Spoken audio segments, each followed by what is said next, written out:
WEFM,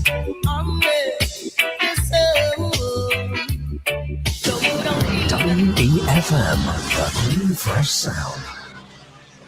WhatsApp us or call us at 457-9997. Activated Mornings on WEFM 99.9 is on now.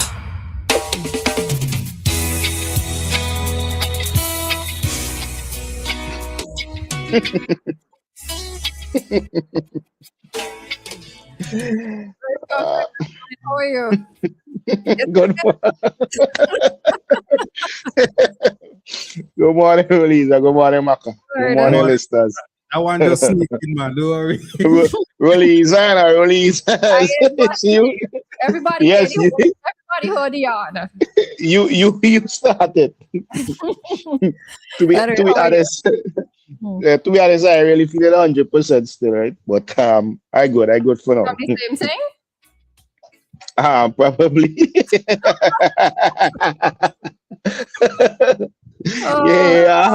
Your listeners say we don't laugh at serious things, they laugh at serious things. Because tell them what it is, they would also be laughing and shaking their head. So yes, I'm gonna talk business.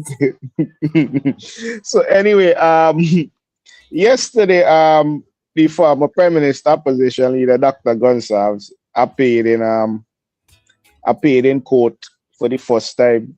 They according to the what the reporters say, for the first time since 2001, and he appeared in defense of a young lady, 16-year-old young lady, Antonia Thomas, who is charged in relation to the attempt. Well, she was charged for attempted murder in relation to a 65-year-old man from Colony. And since her appearance, she appeared yesterday, she was given bail for attempted murder, $25,000, but the guy has now died. The guy has now, the breeze little strong this morning, boy. The guy has now died. So we'll expect that the charge will be upgraded to what I'm not sure exactly what is going to be upgraded to. But yesterday when Dr. Gonsalves appeared in court, he made some arguments, and now the statements are on social media, and obviously, people will start to criticize, because after all, he's one of the more popular controversial figures in the country, in the Caribbean, Dr. Lyf Gonsalves. So people are going to have whatever they want. People are going to say what they think about the whole situation. So basically, he was saying that he was speaking about sometimes when police detain people, they don't have to hold them for 48 hours, although they're allowed to. They could let them go and continue investigation, but sometimes they hold them still, and sometimes they charge them even though the investigation is not finished. And then he was saying that sometimes the charges could be different than what they are. And then he was speaking about the amount of time that persons remain on remand when they're charged for something, and then basically along that line, and then I think he had an issue with the young lady being charged for attempted murder, because he was saying that he does not think that the charge, something along the line, that he does not think that the charge can move from attempted murder to manslaughter, but maybe it could have moved from grievous bodily harm to manslaughter. So then possibility exists that this young lady will be charged for something else now. I'm not sure what exactly. And possibility also exists that she might have to do remand. Now, from what I'm hearing coming from the community, this is a very unfortunate incident where people have painted a picture. People have painted a picture of the man, where it was said in an article online that he was accustomed to do things like expose himself to young ladies when they pass. And he's basically a problematic in the area, right? And that was printed in an article. I can't even remember where I read it, to be honest, but I read it yesterday. And then it comes back down to, you see, this is a ticklish situation, right? Because we saw people taking offense. This is how hypocrisy comes in, right? Basically, he's being painted as a sexual predator, a sexual deviant. That's how the article is painting him as, right? But You see, when it comes to sexual deviance, it's kind of people don't really care what happens to sexual deviance, to be honest, right? And it comes back down to what the commissioner of police said a few weeks ago when I had asked a question in a press conference about a sex offender being shot, which was the guy in Atley Hall, Edinburgh area that was shot, and the video posted online, right? And he was saying, oh, those a sex offender because a murder is a murder, a homicide is a homicide. So those a sex offender. It's vigilante justice, and we're not really supporting vigilante justice. Now, we see like people being kind of soft to the young lady now because she's 16 and people describing the guy as a sexual deviant who would expose himself to young girls while he passed or whatever. And apparently some altercation happened and he died. So this is a ticklish one. This is a ticklish one, right? And then we see the former prime minister appearing on her behalf pro bono. So when you see that, I don't think that he's going to come into a case where it's going to be a situation where you're defending a murderer. Because, you know, we gone 14 now with the death of this man. We gone 14 homicides now. I don't think he's going to be so not in touch with what is going on in the country to come into defense of somebody like her and say, well, oh, if she was a problematic, troublesome young person in the area who always making trouble and end up and just go and hit somebody and kill them, I don't think that he would come out. No, he's there now defending this is his reputation on the line as a lawyer, as a politician, as an opposition leader, as a former prime minister. So that you have to look at that realistically. You have to look at that realistically and think that, listen, there have to be some kind of truth to what people are saying about this guy. This guy have to be something for somebody of his caliber to come out of basically retirement from law and try to defend her. Now, people are now online putting the political spin to it and saying, oh, he should not do that. Why he coming out now? Why he didn't come out for such and such and such and such? Well, every case in itself, some of the cases they have mentioned that he should have come out in defense of are really nonsensical. But then how could he have come out when he was prime minister, though? Well, that's the next thing. That's the next thing again, right? That's another technicality, right? But they basically say, oh, whatever, he should not come out for whatever reason because it's just politics. But that ain't even making no sense because there are lawyers who operate in opposition who were defending people when they were in opposition who we think that they should not have been defending. We could speak of incidents where lawyer Kebakas, Brong Batiste, I'm not sure if I'm calling that name correct, where there were incidents where she was a politician, she was defending people that we were thinking that, yo, she should not defend. There were people charged for rape, murders, and people say, man, why she's a politician, even when she had stopped being active in politics by contesting a seat, she was defending some people that a lot of people saying that, oh, as a politician, she shouldn't defend. But a lawyer, the law, and people, this is why I don't like people pick and choose. People pick and choose when they want somebody to be guilty and when they want somebody to not be guilty. Because the law says you are innocent until proven guilty. And it's not up to you. has the right to a defense as well. So exactly. No matter what you do, the law says you are innocent until proven guilty. But this is why I have a problem with the law that says you cannot get bail for murder, because that is contradicting the innocent until proven guilty. And I know people might say this is the wrong time to call for bail from people who are charged of murder, but we have to also remember that several people who have been charged for murder end up and do 4 or 5 years remand and then come out to win the case. And then there's no situation where you can say, boy, I'm going to sue for wrongful detention because I lost 4 or 5 years of my life. Some of them that have been found innocent in court actually did the murder, but it's just a technicality, right? But some of them are actually more innocent. Yeah, we took a call, so. Hello, good morning. Yeah, good morning. I second you, know. Because now, listening this morning, passing and listening on the radio station, and it's like, oh, it's hypocrite and this and that, but the point is,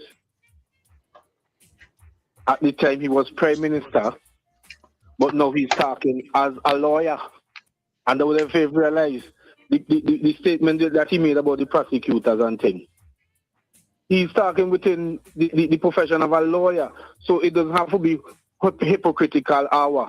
At the time he was Prime Minister, so there are certain things he could not have interference in. But now, he's gone back to his profession, and I don't see the big uproar about him going back to his practice. Mm-hmm. Yeah. So as I say, we just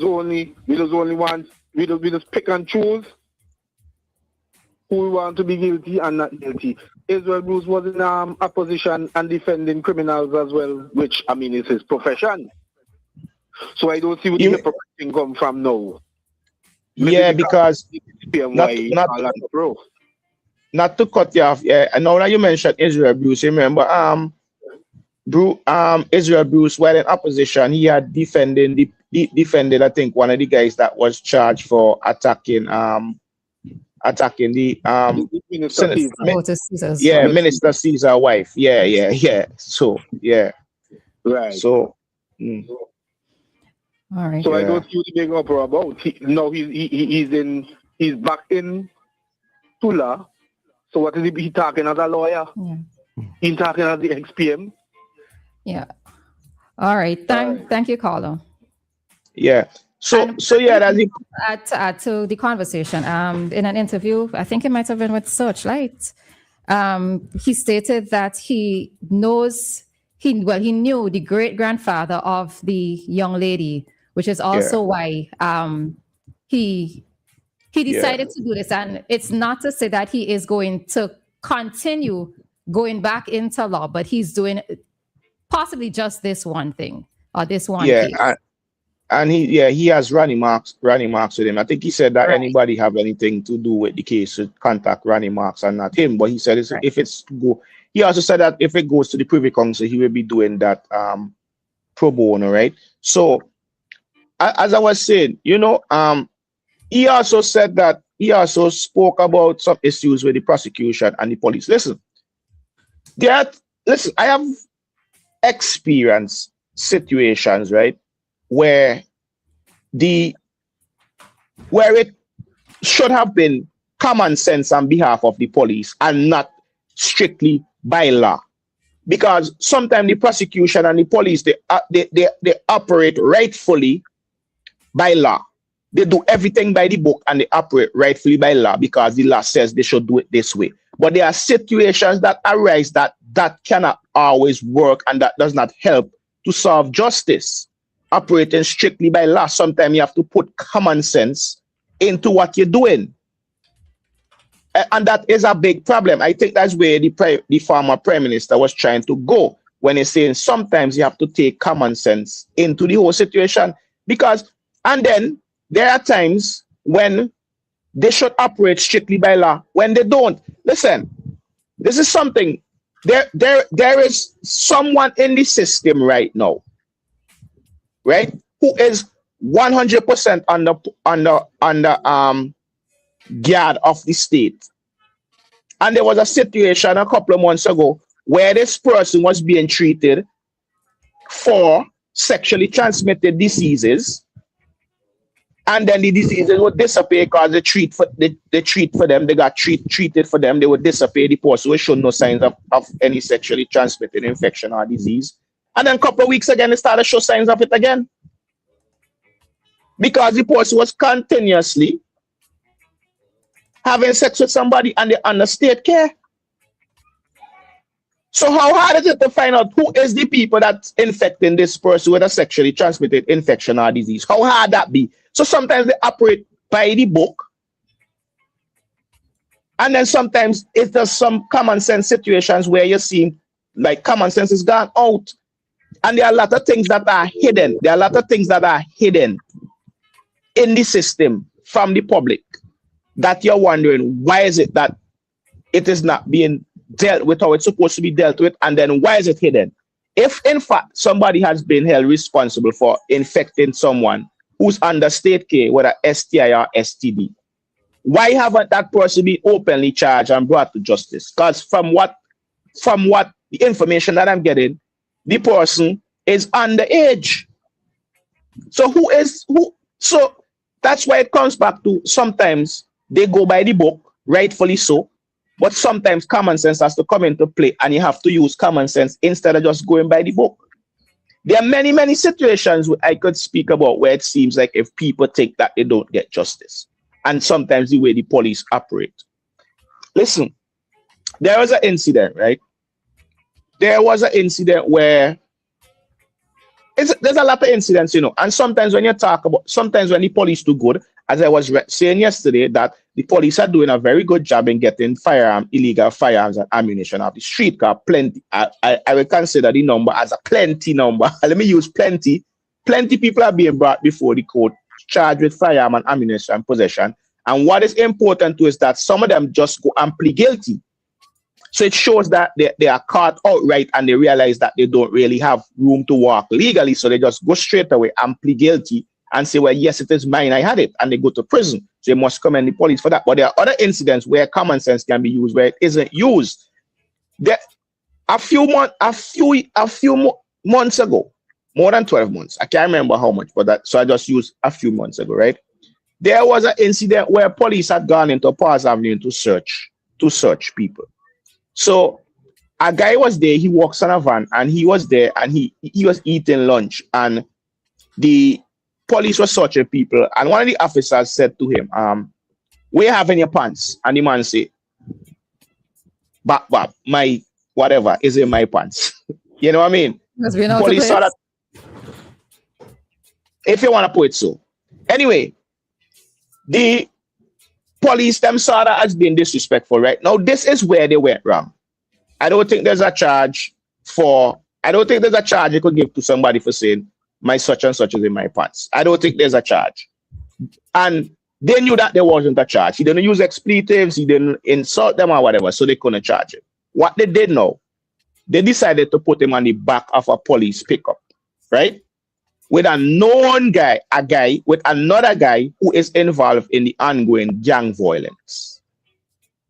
Everybody knows this guy is involved. All the warring parties know one another. This guy who had said that his such and such is in his pants, he wasn't known to be involved in anything like that. But the police put him on the back of the pickup with this guy, took him over to Edinburgh. Now we know there's conflict between Parslat and Edinburgh, Parslat and Ackley Hall, Parslat and Rose Place. They took this guy who nobody knew, who nobody had as involved in this dispute. They took him over to his home in Edinburgh, where he lives, among the other guy's enemies that is on the back of the truck, to search his house, under the guise of they're looking for illegal firearm and ammunition. They found nothing. The whole community saw the guy on the back of the truck with this other guy, the back of the pickup with this other guy, and he was shot and killed a few days after. Now, the police officers who are on the ground and who know how the streets operate, right? They knew by putting this guy with this other guy, it was realistic to think that it would put his life in danger. They know how the streets operate. The police officers on the ground are really on the ground. They know the shooters, they know the alleged killers, they know the real killers, they know everything because they are really on the ground. There are some police officers who are in touch with the streets. And they know that this is something that has been done many times. There was an incident where another guy from Pars Avenue was put on the back of a pickup truck belonging to the police late night, and they dropped him down Bottom Tongue. And he had to run from Bottom Tongue the late night. I'm not making these things up, you know. These things are things that actually happen, because a few months ago, I've been covering crime for 20 years, over 20 years. But I kind of like pull back now for specific reasons. I pull back from doing that now. It's not like it was a few years ago.